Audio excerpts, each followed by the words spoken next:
मुख्यमंत्री पुष्कर सिंह धामी से उनके कैंप कार्यालय में भेंट की और आपदा प्रभावितों की सहायता के लिए 35,49,371 की धनराशि मुख्यमंत्री राहत कोष में प्रदान की।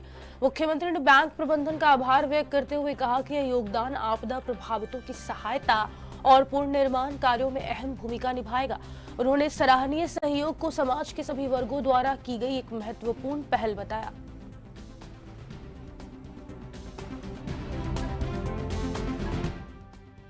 उत्तराखंड के मुख्यमंत्री पुष्कर सिंह धामी बद्रीनाथ स्थित टूरिस्ट अराइवल प्लाजा में आयोजित देवभूमि सांस्कृतिक महोत्सव 2025 में शामिल हुए। इस कार्यक्रम में मध्य कमान के GOC इनसी lieutenant general Anand Sen Gupta भी मौजूद रहे।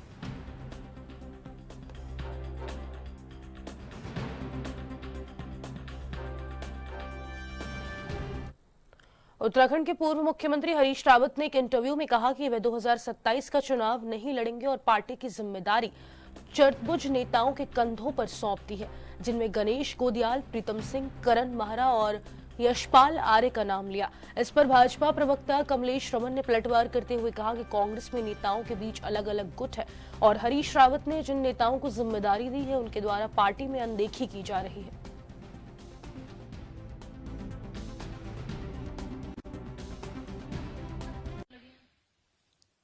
बिल्कुल, देखिए, एक कांग्रेस के अंदर एक बहुत बड़ा अलग अलग का जो दुकानदारी है, जो उनका अलग अलग टेबल लगा करके जो दुकानदारी उनकी चलती है, कहीं ना कहीं चाहे उनके वरिष्ठ नेता हों चाहे उनके कनिष्ठ नेता हों, लगभग एक दूसरे की जो टांग खिंचाई पे रहते हैं, तो वो कहीं ना कहीं उनको गर्द में ले जाने का काम कर रही है।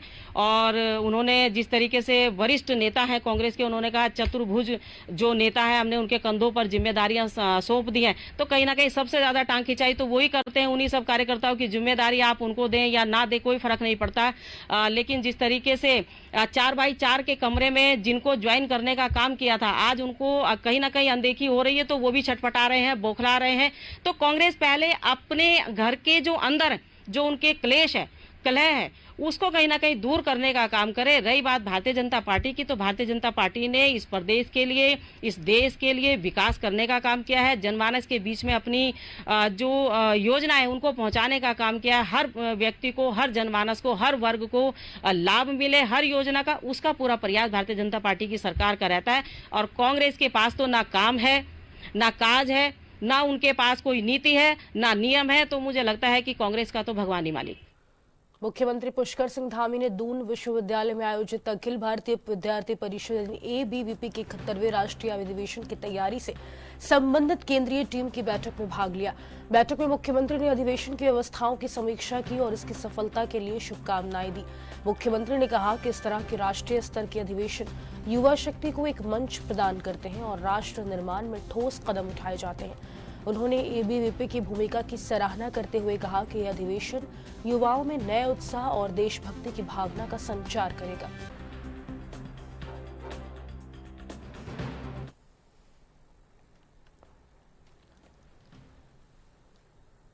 मुख्यमंत्री पुष्कर सिंह धामी ने 163.52 करोड़ रुपए की विभिन्न विकास योजनाओं को वित्तीय स्वीकृति प्रदान की। इसमें टेहरी गढ़वाल के धनोल्टी विधानसभा क्षेत्र में मोटर मार्ग का पुनर्निर्माण, पुलिस लाइन देहरादून में पेयजल योजना और आवासीय परिसर निर्माण और राज्य योजना के तहत राजभवन में बहुउद्देशीय भवनों का निर्माण कार्य शामिल है।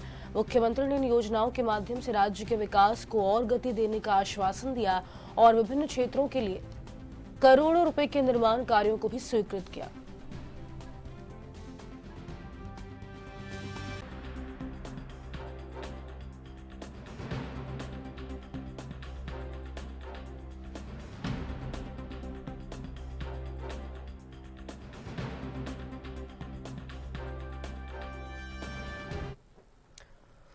मुख्यमंत्री पुष्कर सिंह धामी ने प्रदेशवासियों को छठ पूजा की बधाई और शुभकामनाएं दी हैं। उन्होंने कहा कि यह पर्व सूर्य देवता की उपासना और प्रकृति के प्रति आभार व्यक्त करने का महान अवसर है।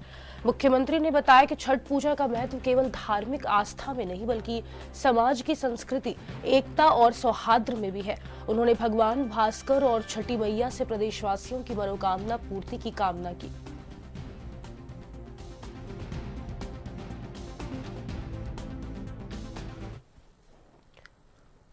मुख्यमंत्री पुष्कर सिंह धामी के निर्देश पर सरदार वल्लभ भाई पटेल की 150वीं जयंती की तैयारियों की समीक्षा बैठक पौड़ी जिले में जिलाधिकारी स्वाति एस भदौरिया की अध्यक्षता में हुई। जिलाधिकारी ने कहा कि सरदार पटेल भारत के लौह पुरुष और एकता के प्रतीक हैं। 31 अक्टूबर से 25 नवंबर तक जिले में राष्ट्रीय एकता और जन जागरूकता पदयात्राओं का आयोजन किया जाएगा। इन कार्यक्रमों से युवाओं और नागरिकों में एकता, अनुशासन, स्वच्छता और आत्मनिर्भरता का संदेश पहुंचेगा। अधिकारियों को सभी तैयारियों को सुनिश्चित करने के निर्देश दिए गए हैं।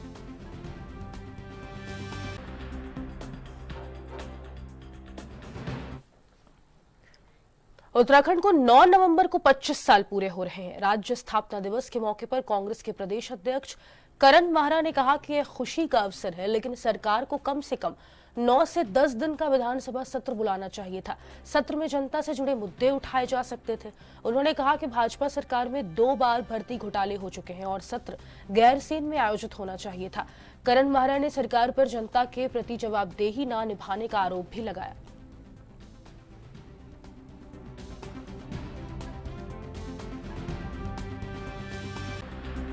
देखिए 25 साल पूरे हो रहे हैं और ये बड़ी बात है, हमारे लिए खुशी की बात है, लेकिन सरकार ने मजाक बना दी। सत्र अगर बुलाना ही था तो कम से कम 9 दिन का 10 दिन का बुलाते। 3 तारीख से आप सत्र अगर बुला रहे हैं 3-4 का, तो आपको 3 तारीख से उसको 9 तारीख तक कंटिन्यू करना चाहिए था। कम से कम जिस दिन राज्य का गठन हुआ 9 नवंबर को, तब तक सत्र चलाते, जन सरोकारों से जुड़े हुए मुद्दे उठते, लोग जानना चाहते हैं आपदा में क्या क्या स्थितियाँ रहीं, क्या हालात हैं और हमारी क्या आर्थिक स्थिति है, उस पर सदन में चर्चा होनी चाहिए थी। इतने बड़े प्रकरण हो रहे हैं इस सरकार में। 2 बार भर्ती घोटाला हो गया, एक बार 2022 में, एक बार 2025 में। उसके बारे में भी आम जनता जानना चाहती कि हकीकत क्या है, क्या हुआ। एस राजू का इस्तीफा हुआ, फिर मर्तोलिया जी कैसे बचे हुए हैं और जांच कहाँ पहुंची, कौन लोग दोषी हैं। तो इन सारे यक्ष प्रश्नों पर, महिला अपराध पे एनसीआरबी की जो रिपोर्ट आई है बड़ी भयानक है कि उत्तराखंड जैसे देवभूमि में 3 बच्चे प्रत्येक दिन लापता हो रहे हैं, गायब हो रहे हैं या अपहरण किए जा रहे हैं।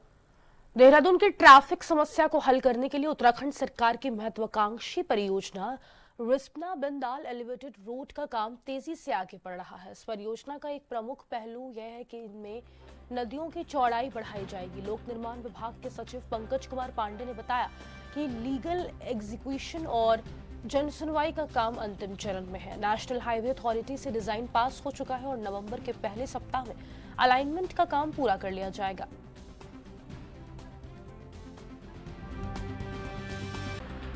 नहीं, देखिए, जो हम लोग देहरादून में एलिवेटेड बना रहे हैं, बिंदाल और रिस्पना नदी पे जो बनाना चाह रहे हैं, उसमें उस पर ज़्यादा हमें फर्क नहीं पड़ा। जो हम प्रोसेस हमारा था वो प्रोसेस चल रहा है उसमें, क्योंकि लीगल रिक्वायरमेंट होती है, लैंड एक्विजिशन प्रोसेस चल रहा है, उसमें पब्लिक हियरिंग होती है, 2 बार मौका दिया जाता है, तो वो चल रहा है। डीएम को मैंने पर्सनली बुला के कहा था कि वो लीगल रिक्वायरमेंट देखते हुए पब्लिक के जो सुझाव हैं, जो क्षेत्रीय लोगों के सुझाव, वो लेके जो रिकमेंडेशन है वो गवर्नमेंट को कर दें, उसके हिसाब से हम लोग प्रोसीड करेंगे। लैंड एक्विजिशन का पैसा भी हमारे पास है, साथ में जो डिज़ाइन पे डिस्कशन एनएचएआई से हो चुका है, अलाइनमेंट उनका गवर्नमेंट ऑफ इंडिया से अप्रूव होता है, वो हम लोग भेज रहे हैं। हमारा टारगेट है फर्स्ट वीक में हम अलाइनमेंट भारत सरकार को भेज के वहाँ से अप्रूव करा दें। उसके बाद फाइनल डीपीआर करके लैंड एक्विजिशन और ये बाकी काम जो है पैरेलली हम लोग चालू। रुद्रप्रयाग के विकासखंड जखोली में कृषि, औद्योगिक और पर्यटन विकास मेले का शुभारंभ विधायक भरत चौधरी ने रिबन काट कर किया। मेले में विभिन्न विभागों के स्टॉलों के माध्यम से ग्रामीणों और आगंतुकों को सरकार की जन कल्याणकारी योजनाओं की जानकारी दी जा रही है। स्वास्थ्य, मत्स्य, पशुपालन, चिकित्सा, समाज कल्याण और उद्योग केंद्र सहित कई विभागों ने योजनाओं का लाभ प्रदान किया। विधायक ने कहा कि मेले से स्थानीय व्यापारियों और किसानों को विपणन व उत्पादन में वृद्धि का अवसर मिलता है। ग्रामीण अर्थव्यवस्था, महिला मंगल दल और कलाकारों के लिए भी मंच है।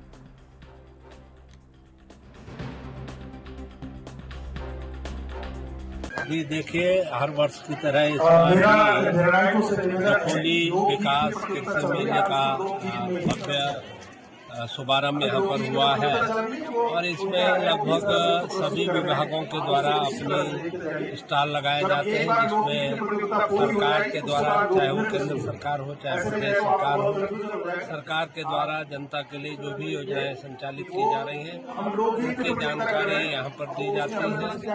और उसके अलावा जो कृषि यंत्र है और उद्यान विभाग की जो योजनाएं हैं उनसे भी अधिकारों को यहाँ पर लाभान्वित किया जाता है। उसके साथ ही जो स्थानीय ग्रामीण महिलाएं हैं उनको मंच प्रदान करने के उद्देश्य से महिला मंगल दलों को भी यहाँ पे स्टेज दिया जाता है। ऋषिकेश के मेयर शंभू पासवान द्वारा निर्धारित प्रेस कॉन्फ्रेंस में पत्रकारों का समय बर्बाद हुआ। दोपहर 12 बजे आमंत्रित पत्रकारों को आधे घंटे तक मेयर का कोई अता पता नहीं मिला। ना तो मेयर और ना ही उनके किसी अधिकारी ने मीडिया का स्वागत किया। विकास कार्यों, निराश्रित गौवंश और आवारा कुत्तों के समाधान पर वार्ता करने आए पत्रकार बिना प्रेस कॉन्फ्रेंस किए बेरंग लौट गए। पत्रकारों ने इसे अपनी बेइज्जती बताया। इससे मेयर की समय की गंभीरता और मीडिया के प्रति नजरअंदाजी पर सवाल उठे।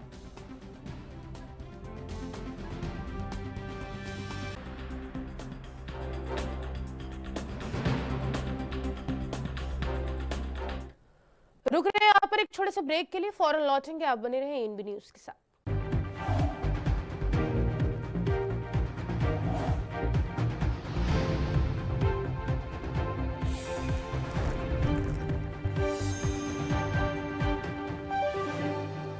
ब्रेक के बाद एक बार फिर से आप सभी का स्वागत है। आगे बढ़ेंगे जहां गुड़गांव हरियाणा के पर्यटक राजीव रंजन गंगा किनारे ट्रैकिंग के दौरान तपोवन में चट्टान पर फंस गए। स्टीप चढ़ाई पर सांस फूलने के कारण वे आगे बढ़ भी नहीं सके और पीछे लौट भी नहीं सके। किसी ने उन्हें देखा और पुलिस व एसडीआरएफ को सूचना दी। मौके पर पहुंची टीम ने सुरक्षा उपकरणों के साथ खाई में उतरकर पर्यटक को सुरक्षित बाहर निकाला। एसडीआरएफ इंस्पेक्टर कविंद्र सजवान ने कहा कि थोड़ी सी भी चूक होती तो युवक गंगा में गिर सकता था। युवक ने अपनी जान बचाने के लिए टीम का आभार जताया।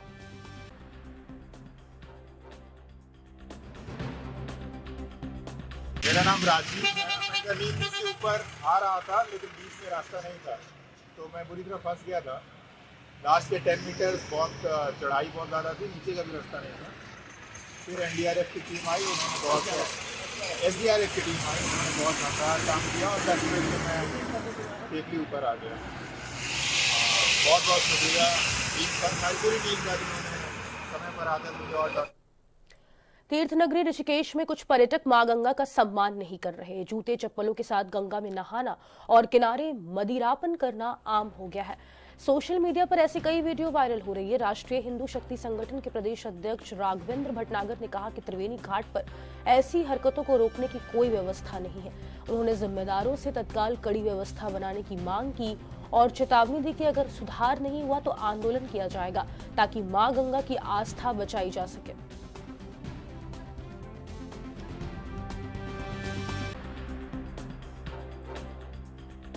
जय गंगा मैया। देखिए, ये जो आज हम देख रहे हैं, कई दिनों से हम देख रहे हैं बल्कि यहाँ पे कि लोग चप्पल लेके आते हैं, माँ गंगा जी में उतर जाते हैं। उन्हें चप्पल उतारने का कोई एक उचित स्थान गंगा त्रिवेणी घाट पर नहीं है कि जहाँ पर कोई उन्हें ये गाइडलाइन दे, कोई बताए कि गंगा जी के निकट चप्पल लेके नहीं जाना चाहिए। लोग पूजा करते हैं, कई तरीके की विशेष पूजाएं, श्राद्ध पक्ष में, पितृ पक्ष में, और छठ पूजा की पूजा होती है, दशहरे पूजा होती है, वो बिल्कुल गंगा जी के निकट तट पर बनी हुई होती है। गंगा मैया के बिल्कुल निकट जाकर पंडित लोग, जितने ब्राह्मण हैं हमारे, सब पूजा पाठ करते हैं और लोग उस वक्त भी देखते हैं कि और उसी वक्त उनके पूजा के सामान के ऊपर से चप्पल लेकर गंगा जी में उतर जाते हैं।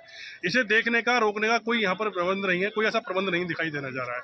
और अब मैं ये देख रहा हूँ कि लोग जो सनातनी हैं, हिंदू हैं, वो ये बात जानते हुए कि ये गंगा मैया है, उसके बावजूद भी गंगा जी में उतर जाते हैं क्योंकि लोग सिर्फ इन्हें बहता हुआ पानी मान रहे हैं। वो जैसे कि पुराना गाना है कि मानो तो गंगा माँ हूँ, ना मानो तो बहता पानी, वही आज हम देखने को मिल रहा है। 80% लोग जो हैं गंगा मैया को गंगा मैया समझते ही नहीं है। वो इन्हें मौज मस्ती की चीज़ समझते हैं, चप्पल जूते लेकर नदी में चले जाते हैं और उसके बाद इसमें अपना नहा धोकर बाहर निकलते हैं तो उन्हें लगता है कि हमारा स्नान हो गया, हम किसी स्विमिंग पूल में नहा के आ गए। 80% सनातनी हिंदुओं को गंगा मैया का महत्व नहीं पता, उनके मूल्य नहीं पता कि गंगा मैया हमें क्या साक्षात देवी हैं, देवी स्वरूप इस धरती पर है हमारे। उत्तराखंड अधीनस्थ सेवा चयन आयोग पेपर लीक मामले में धामी सरकार द्वारा सीबीआई जांच और परीक्षा निरस्तीकरण के फैसले का भाजपा नेता हेमंत द्विवेदी ने स्वागत किया है। उन्होंने कहा कि मुख्यमंत्री पुष्कर सिंह धामी युवा बेरोजगारों के भविष्य के साथ किसी समझौते के पक्ष में नहीं और मामले की जांच के लिए गठित विशेष जांच टीम तेजी से कार्य कर रही है।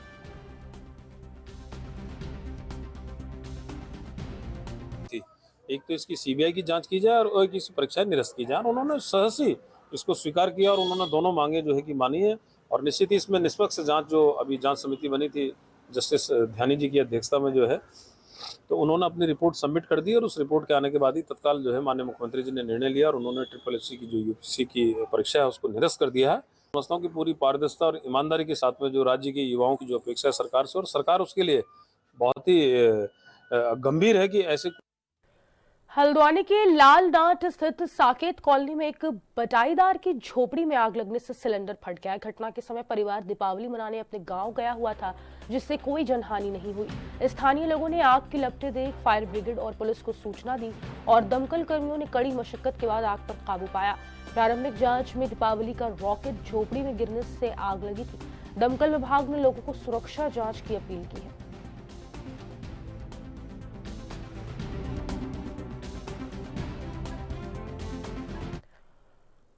पौड़ी के श्रीनगर के ग्रामीण क्षेत्रों में भालू के हमलों की घटनाएं लगातार बढ़ रही हैं। थलीसैन क्षेत्र के बाद अब पावर ब्लॉक के बनेक गांव में भी भालू ने महिला पर हमला कर दिया, जिससे वह गंभीर रूप से घायल हो गई। महिला को पाबो चिकित्सालय में प्राथमिक उपचार दिया गया और बाद में जिला अस्पताल पौड़ी रेफर कर दिया गया। घटना से ग्रामीणों में दहशत का माहौल बना हुआ है। महिला के पति ने बताया कि हमले के दौरान उन्हें 40-50 टांके आए हैं।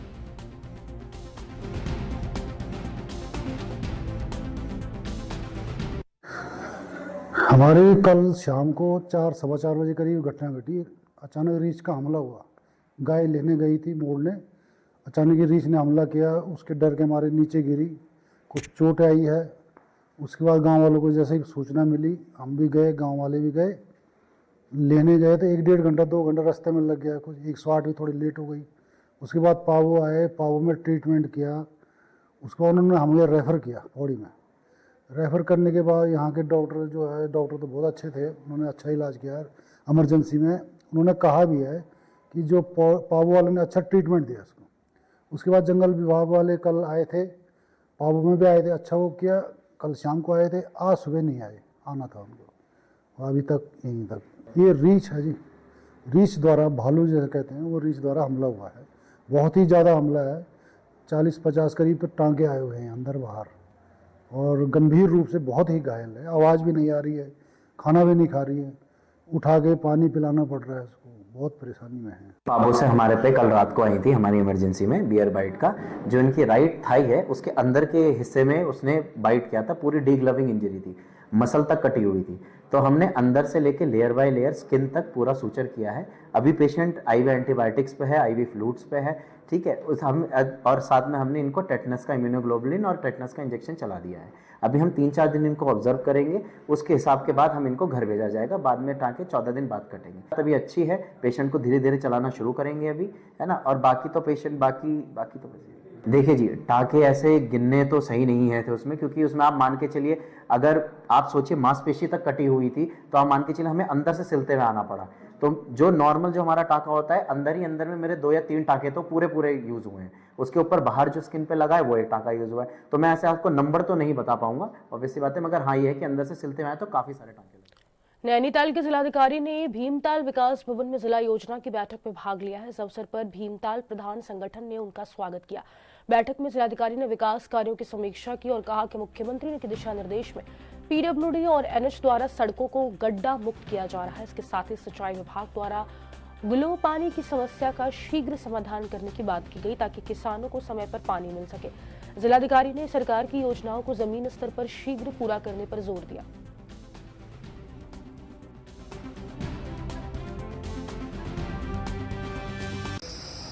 अभी आज यहाँ विकास भवन में सारे जो लाइन डिपार्टमेंट्स हैं, जो वर्किंग एजेंसीज हैं, उनका रिव्यू लिया गया है। सबसे पहले मुख्यमंत्री जी की प्राथमिकता पे एक काम था कि मानसून काल के बाद जो सड़कें क्षतिग्रस्त हुई उनका पैच वर्क का काम।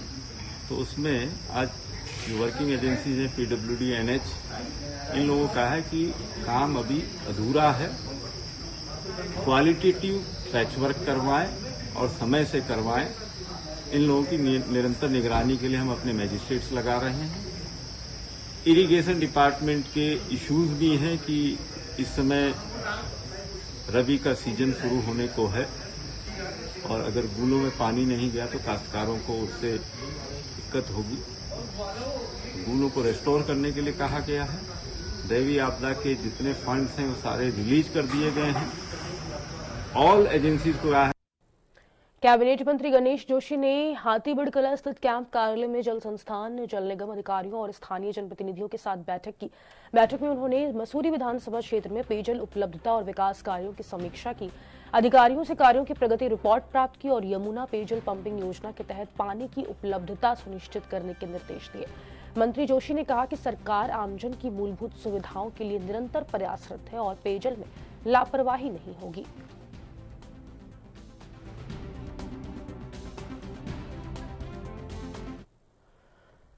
छेनागढ़ बसुकेदार क्षेत्र में 28 अगस्त की आपदा में लापता लोगों के शव मिलने का सिलसिला जारी है। शुक्रवार को 2 और शनिवार को 5 शव बरामद हुए। आपदा में कुल 9 लोग लापता हुए थे, जिनमें 5 स्थानीय और 4 नेपाली मूल के लोग शामिल थे। अब तक 7 शव मिल चुके हैं, जबकि 2 की खोज जारी है। जिला आपदा प्रबंधन अधिकारी नंदन सिंह रजवार ने बताया कि तेज मौसम का लाभ उठाकर सर्च अभियान तेज है। शवों की पहचान और पोस्टमार्टम की प्रक्रिया जारी है।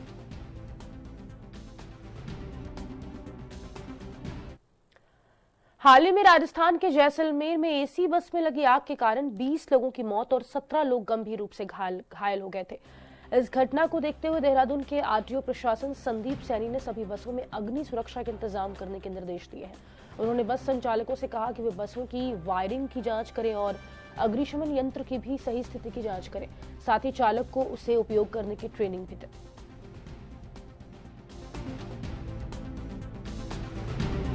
इसमें हमने अपने जितने भी सार्वजनिक जो हमारी बसेस चलती हैं, एक तो उत्तराखंड रोडवेज और हमारी सारी यूनियंस, इनको निर्देशित किया है कि अपना जो इलेक्ट्रिक वायरिंग है, एक आप इसको चेक करवा लें और आपके जो फायर एक्सटिंग्विशर्स हैं उनको देख लें वो सही हालत में काम कर रहे हैं नहीं कर रहे हैं, और अपने ड्राइवर्स को भी ट्रेनिंग दे दें कि किस तरीके से उसको यूज़ किया जाता है कि जैसे ही कोई ऐसी घटना हो उसको ससमय रहते हुए उसको आग। रामनगर रोड स्थित होटल के सभागार में काशीपुर मीडिया सेंटर के पदाधिकारियों और सदस्यों ने वरिष्ठ भाजपा नेता गुरविंदर सिंह चंडोक का भाजपा के प्रदेश प्रवक्ता बनने पर जोरदार स्वागत किया। अध्यक्ष दिलप्रीत सिंह सेठी के नेतृत्व में चंडोक का फूलमालाओं से अभिनंदन किया गया। पत्रकारों से बातचीत में चंडोक ने मुख्यमंत्री पुष्कर सिंह धामी, प्रदेश अध्यक्ष महेंद्र भट्ट और शीर्ष नेताओं का आभार व्यक्त किया और कहा कि वे उनके विश्वास पर खरा उतरने का प्रयास करेंगे।